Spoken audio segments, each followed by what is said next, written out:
Hello and welcome to On the Record with me, Shereen Bhan. Vedanta is gearing up for a demerger that will create 4 independent entities with a focus on aluminium, oil and gas, power, iron and steel and base metals. Vedanta's shareholders as well as creditors have already approved the plan, and the demerger process could be completed by the first quarter of the next fiscal.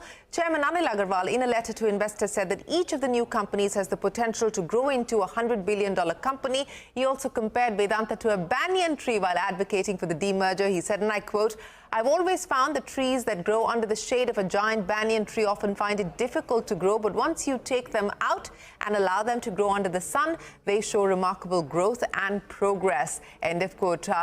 Chairman Anil Agarwal joins me now on the record. Mr. Agarwal, always a pleasure. Many thanks for joining us here on the program. So let me start by using your analogy of the banyan tree. As you go about this demerger process, Mr. Agarwal, do you believe that each of these businesses has strong enough roots to exist outside of the shade of the big banyan tree?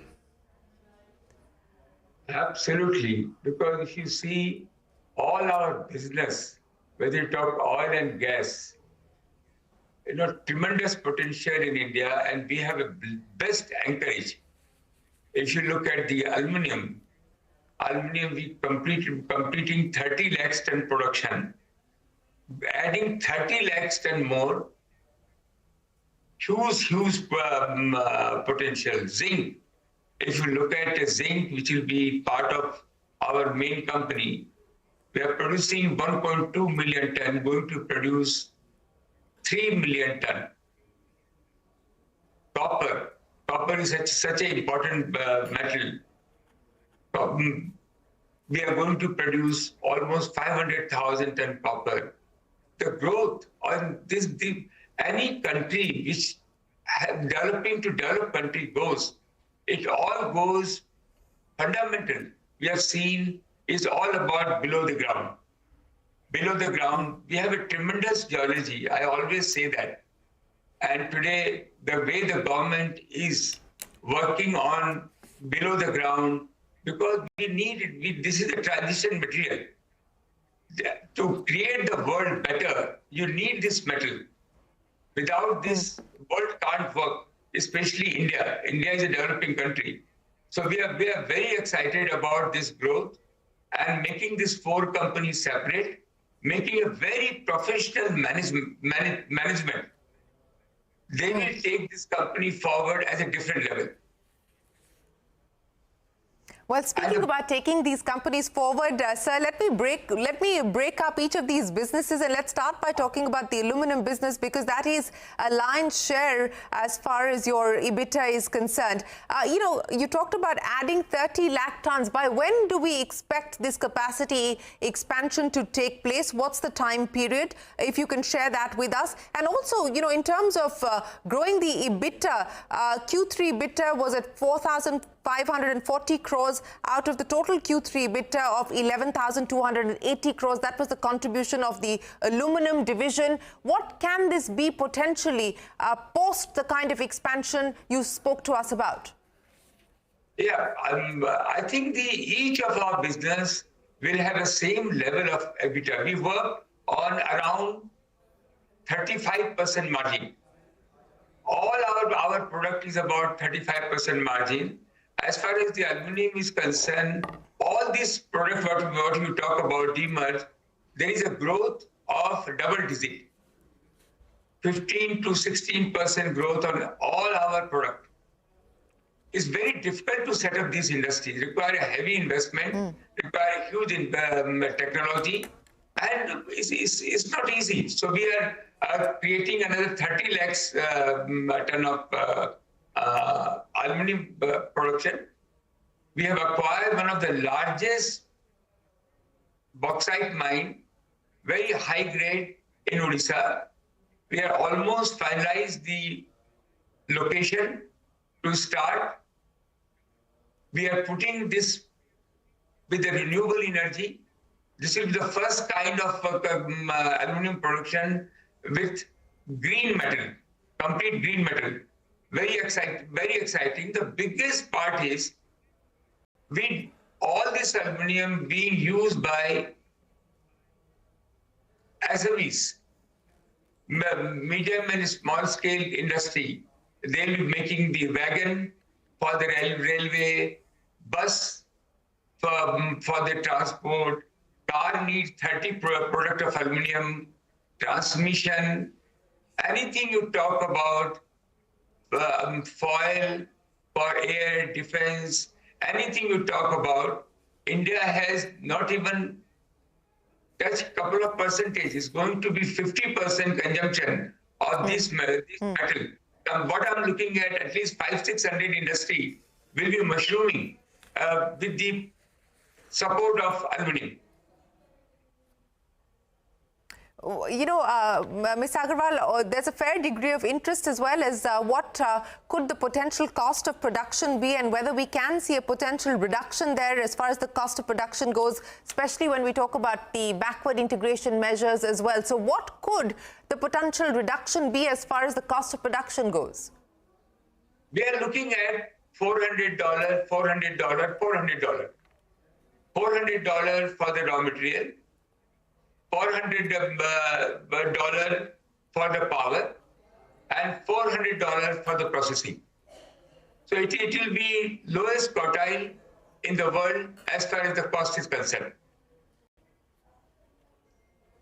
Okay.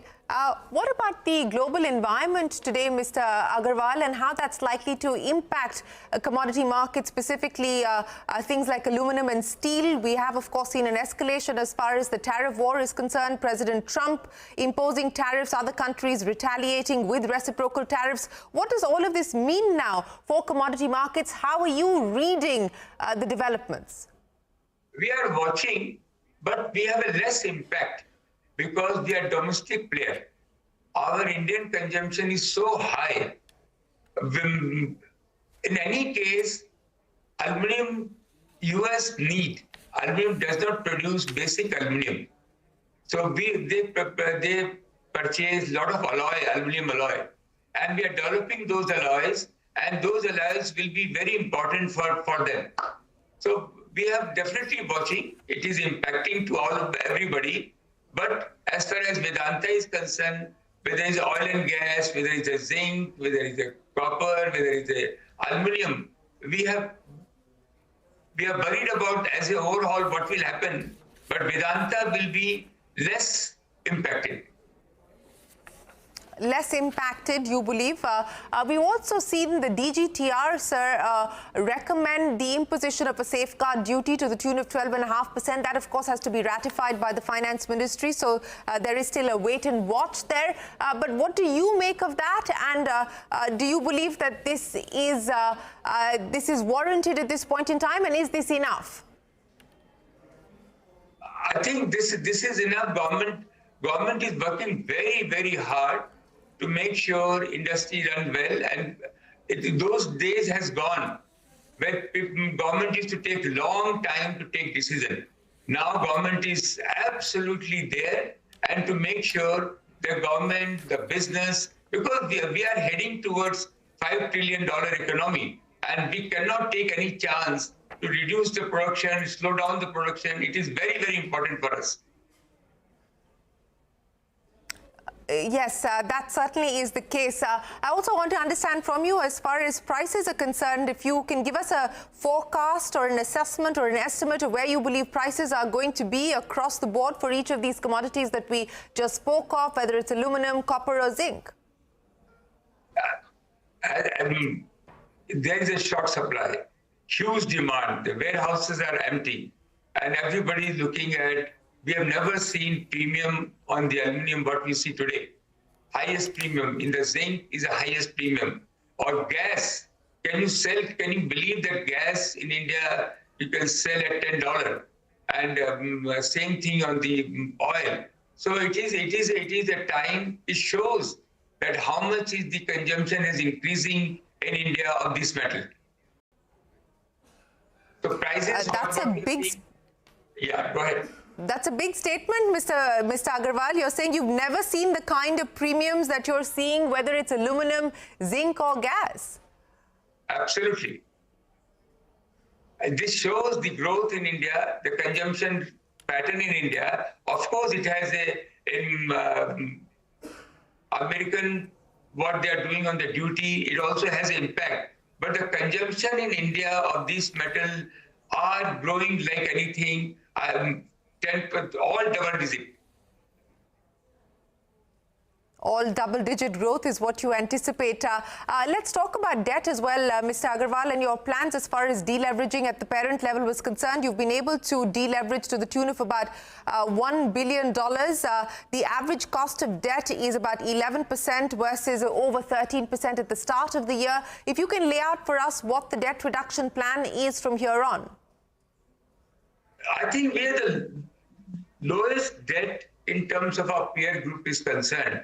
You know, that total debt, if you look at, we are the parents about $4.5 billion, down the line about another $4 billion. So about $8 billion against this year, we are going to have close to $6 billion EBITDA. And in another 15 days, we'll be declaring that it's hardly any debt if you compare anything, but we have a full plan that will be completely reducing our debt on the parent company in 3 to 4 years' time. If you can add a little bit more clarity on that debt reduction plan at the parent level over the next 2 to 3 years, you believe that you're very comfortably placed today, but if you can draw out the roadmap for us with a little bit more detail. So in this year, 25, we are going to reduce $1 billion debt. 26, we are going to reduce another $1 billion debt. And 27, we are going to reduce $1.5 billion debt. Okay, so $1 billion of debt reduction in 26 and $1.5 billion in 27. That's the plan at this point in time. What could be the potential risks at this point at all? You talked about demand surging, and that's, of course, the silver lining. But what could be the potential risks, Mr. Agarwal, that you're mindful of? I have no risk in it. We have so much of, as I said, we work on 35% margin, at least all our business. And very few companies can have this kind of cash. The kind of debt, kind of dividend we give, the kind of appreciation what we have, kind of product we have, which have hardly any competition. It is a paying off this debt is a very, very comfortable.